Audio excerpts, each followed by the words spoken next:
So as most of you probably know, I grew up playing the N64, but what I've yet to mention is that I actually spent a considerable amount of time with the GameCube as well. There were several GameCube titles I enjoyed back in the day, the most well known of course being Frogger Beyond. But Luigi's Mansion comes in a close second. Yeah, I have to live with the fact that this is what my copy of Luigi's Mansion looks like every day. The least you can do is not give me crap about it. I was really bad at this game as a kid, which is one of the reasons it was one of the first games I revisited a couple of years ago when I started to develop an interest in actually completing games. I've wanted to cover this title for a while now. I had a great time in my first playthrough, and I've since gotten access to a backwards compatible Wii, allowing me to play GameCube games in somewhat high quality over component. It's looking like Spooktober is a better time than ever to take another look at this game. Let's dive into Luigi's Mansion. In Luigi's Mansion, you of course take up the role of Luigi, the perpetual player 2 of the Mario Brothers. Yet, things are pretty complicated for Luigi at the start of this game. He won a mansion in a contest he never even entered. I hate it when that happens. And that would have already constituted a pretty wacky weekend, but then when his brother went to check the place out, he never came back. As it turns out, this house is as haunted as they come, and in a role reversal that gives Super Princess Peach a run for its money, Mario has been kidnapped and imprisoned in a painting by King Boo. Having no other real choice, the cowardly Luigi teams up with the eccentric Professor Egad, a career ghost hunter who equips Luigi with everything he needs to rescue his brother. As the player, it's your job to move Luigi through the mansion, discovering treasures and fighting ghosts along the way.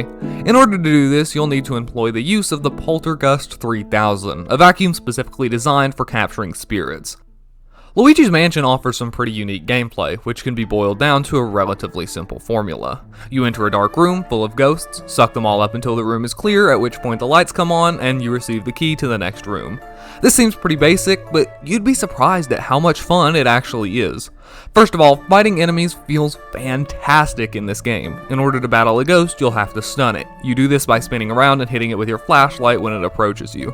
Hitting a ghost with a flashlight will temporarily expose its heart for only a couple of seconds, which is your chance to latch onto it with your vacuum. Doing so will cause them to flail themselves around the room, wildly dragging you behind them. From here, you use your controller to violently yank the ghost around, slowly draining their health until they either break free or their health drops to zero and they're successfully vacuumed up.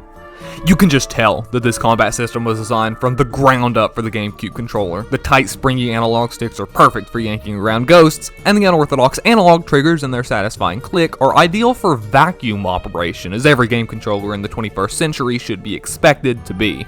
As you travel the mansion, you'll encounter a number of portrait ghosts, the spirits of people who actually used to be alive that serve as sort of mini-bosses throughout your adventure. The old flashlight trick won't work on them, so you'll need to solve a sort of puzzle based around their personality to figure out how to get them to let their guard down long enough to expose their heart. From here, they operate fairly similarly to regular ghosts, but with massive amounts of health. The entirety of the game takes place inside the mansion, and honestly, it's such an awesome place to explore. The atmosphere is perfect, and each new room has something interesting and memorable to catch your attention. As I previously mentioned, once you clear a room, it lights up and stays safe from that point forward. Outside of the room, common areas like hallways and outdoor gardens stay dark until you've cleared that section's associated zone, a large portion of the mansion that isn't complete until you've cleared every room and taken on a boss fight. It's a great feeling clearing rooms and expanding your map of the mansion, and categorizing and displaying everything so succinctly makes making progress in Luigi's Mansion feel very tangible. The boss fights are a pretty nice way to cap off the zones as well. I had a really fun time with the first two, but unfortunately I think the third fight with Boolassa suffers from some control and camera angle issues that make this less than an enjoyable time to try and beat. The final boss is fine. It's actually quite fun, but it really bugged me how annoyingly long it takes back to get into the fight if you die. Like, this boss isn't super hard or anything, but it definitely isn't beat it on your first try easy, and when you die, not only do you have to start at the entrance of the mansion and physically navigate back, but you have to sit through the cutscene to unlock the chamber door, button mash your way through a huge amount of dialogue from King Boo, watch Luigi get sucked into a painting, watch the opening cutscene for the boss. It just takes forever, and it seems like most of this stuff should be able to be skipped in a second attempt. Throughout the mansion, you'll find two main collectibles, money and booze, as in the spooky white ghosts.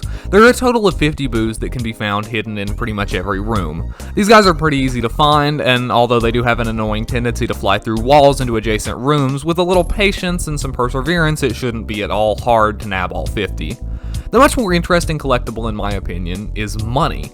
Money could be found in several different forms throughout the mansion, usually in cabinets or drawers that you can vacuum with the poltergust. Collecting money is so much fun in this game. Opening a set of drawers only for a ton of cash to fly out for you to collect is one of the highlights of the game, and it just adds to the many reasons exploration is so fun. Your money isn't initially good for anything. In fact, you can't do a single thing with it until the end of the game. After the credits finish rolling, Luigi is able to spend all of the treasure he collected thus far to build a new mansion, and the size of the building depends on how much money you found.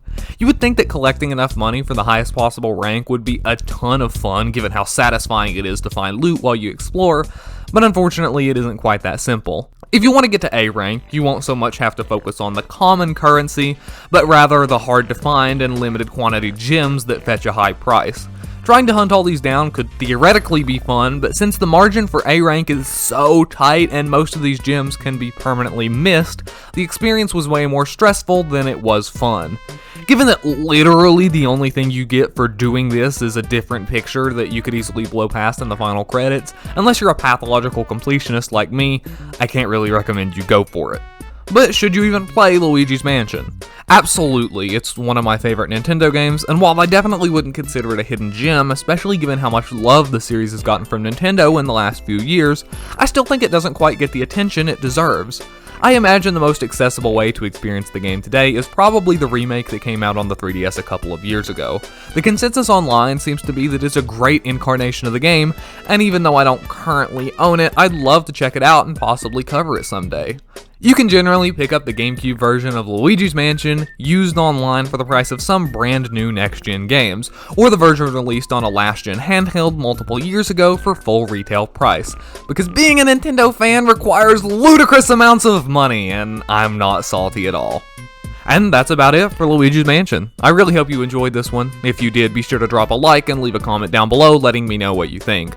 I'm going to be covering nothing but spooky games in the month of October, so if that's something you seem interested in, I would definitely consider dropping a sub so you don't miss out on anything coming up. Of course, the number one thing you can do to show your support is always sharing my channel with anyone you think might enjoy it. It helps out more than you know. As always, all of my socials can be found down in the description below, as well as my Discord, which you should totally join.